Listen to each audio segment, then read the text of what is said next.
रीवा में मंगलवार की रात एक भक्ति से भरी संध्या का आयोजन हुआ जो हर श्रद्धालु के लिए यादगार रही। मां त्रिपुरा सुंदरी मंदिर में हुई इस भजन संध्या में मुंबई से आई प्रसिद्ध भजन गायिका कविता पौडवाल ने अपनी मधुर आवाज से भक्तों को मंत्रमुग्ध कर दिया। कविता पौडवाल ने इस अवसर पर अपनी मां और मशहूर गायिका अनुराधा पौडवाल के भजन भी प्रस्तुत किए। पहली बार रीवा आई कविता ने मैहर में मां शारदा का आशीर्वाद भी लिया। कांग्रेस विधायक अभय मिश्रा द्वारा आयोजित इस भक्तिमय कार्यक्रम में कविता पौडवाल ने न केवल फिल्मी गानों के साथ बल्कि भक्ति गीतों के जरिए भी दर्शकों का मन मोह लिया। कार्यक्रम के बाद कविता पौडवाल ने मीडिया से कहा, मैहर में मां शारदा का आशीर्वाद प्राप्त करने के बाद रीवा में आकर बहुत अच्छा लगा। नवरात्रि के पावन अवसर पर मां त्रिपुरा सुंदरी के मंदिर में प्रस्तुति देना मेरे लिए सौभाग्य की बात है। उन्होंने आगे कहा कि मैंने मां अनुराधा के कई गीत गाए हैं। उनके गाए भक्ति गीतों की लोकप्रियता आज भी उतनी ही है जितनी 4 दशक पहले थी। भक्ति संगीत लोगों को शक्ति और शांति प्रदान करता है। मेरा मानना है कि जब तक लोगों की श्रद्धा ईश्वर पर बनी रहेगी, देश में खुशहाली और भाईचारा हमेशा बना रहेगा। इस भक्ति संध्या ने रीवा के भक्तों को भक्ति और संगीत के मधुर संगम का अनुभव कराया और एक बार फिर साबित कर दिया कि भक्ति संगीत की लोकप्रियता कभी कम नहीं होगी। जी, बहुत अच्छा लगा यहाँ पर आके और मेहर माता रानी की आशीर्वाद मिले और यहाँ पर नवरात्रि में विशेष तौर पे इतनी पावन जगह आकर, जहाँ पे मां त्रिपुरा सुंदरी का यहाँ पे मंदिर बहुत जागृत मंदिर है, तो यहाँ पर आकर आप सभी भक्तों के सामने प्रस्तुति देने में बहुत आनंद आया। जो सम्राट थे संगीत, वो भी इसी धरती से इससे बड़ा आशीर्वाद और क्या मिल सकता है, क्योंकि हमारे लिए हमारी पहचान ही माता रानी के भजनों से है और इतने बड़े सम्राट जिस मिट्टी से जुड़े हैं, वहाँ पर अगर आकर प्रस्तुति देने का मौका, वो भी माता रानी की हाजिरी लगाने का मौका मिलता है, तो ये बहुत बड़ा आशीर्वाद है। आपकी मां अनुराधा पौडवाल जी हैं, जी, उन्होंने भी कई सारे भक्ति गीत जी जी, उनका आपने कौन से गीत आज यहाँ पे दोहराया?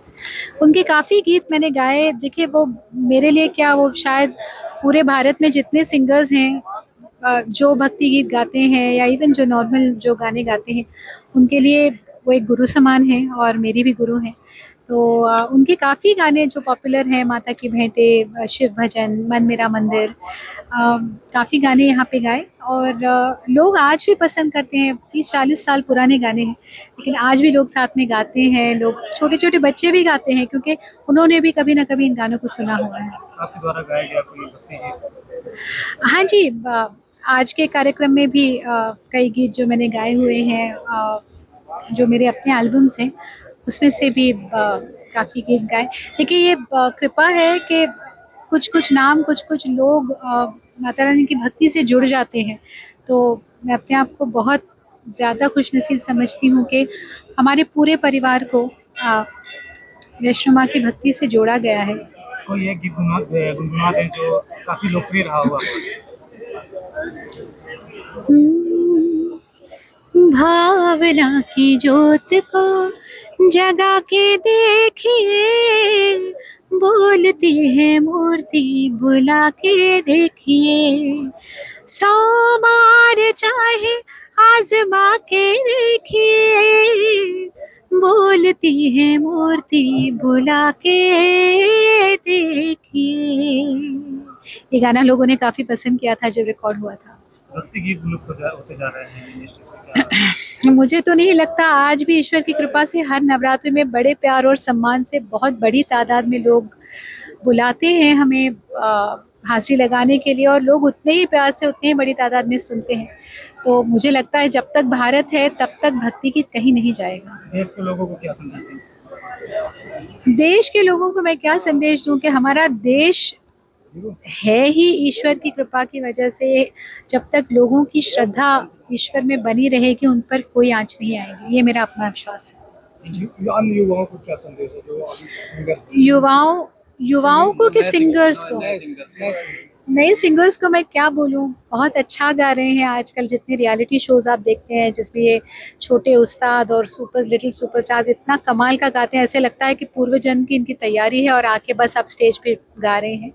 लेकिन उनको नहीं, उनके माता पिता को एक छोटा सा मेरा निवेदन है कि इन बच्चों को, अगर उन्हें लंबी रेस का घोड़ा बनाना है तो इनको रियाज़ कराते रहें।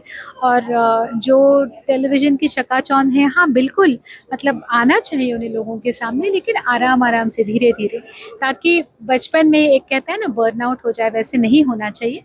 लेकिन मेरे ख़्याल से जित तो बहुत पुण्यवान है जो पेरेंट्स जिनके घर में ऐसे बच्चे पैदा हुए हैं, तो वो तो समझते ही होंगे।